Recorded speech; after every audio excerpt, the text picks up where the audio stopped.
On this, let's bring on Tulsi Gabbard's resignation. Let's bring in Fox News contributor Byron York. He joins us now as President Trump did just post this to Truth Social. Unfortunately, after having done a great job, he said Gabbard will be leaving the administration on June 30th.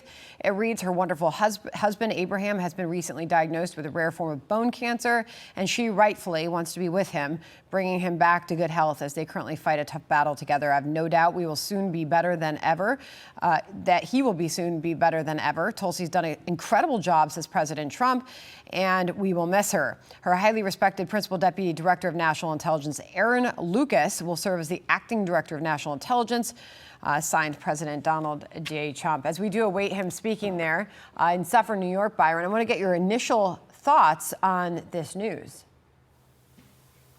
Well, Tulsi Gabbard explained that her husband is seriously ill, so this is a very important family reason for her to leave her job.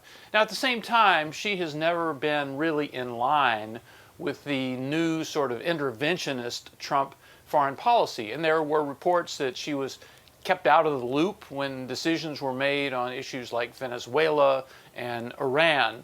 So her leaving would not be a huge surprise, even if there were no important family reason like this. Also, by the way, just a couple of months ago, an ally of hers, Joe Kent, had resigned in a very kind of splashy way, and he accused President Trump of being led into war by Israel.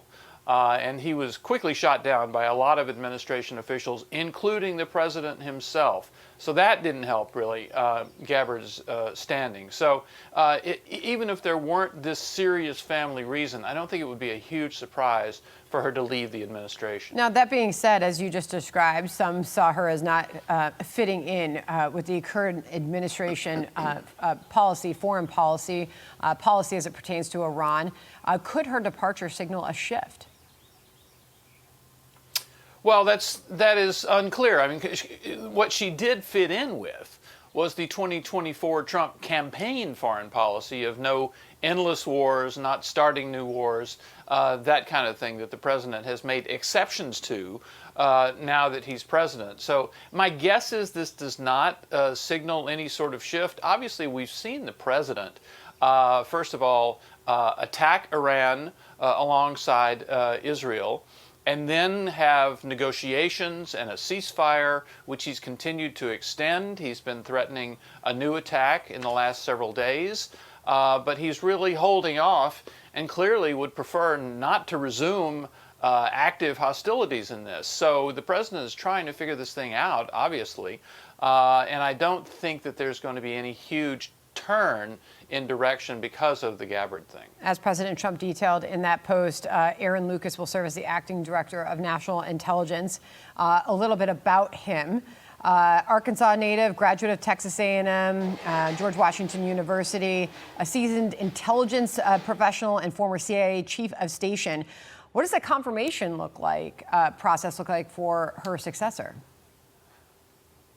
Well, it's the kind of resume that would qualify one for this position. But right now, given absolutely monolithic Democratic opposition, with the possible exception of Senator Fetterman, now you have Republican divisions. You have a very unhappy senator from Louisiana, Bill Cassidy, who just lost his primary because of the president's opposition. And you have Senator John Cornyn, who may lose his primary because of the president's opposition. So you've got some unhappy and divided Republicans alongside pretty much unanimous Democratic opposition. So confirming anybody in a really important position might be difficult from here on out. All right, Byron, thanks for joining us on the Breaking News. Be sure to like and subscribe for all the Fox News latest on YouTube, and catch full shows streaming now on Fox One.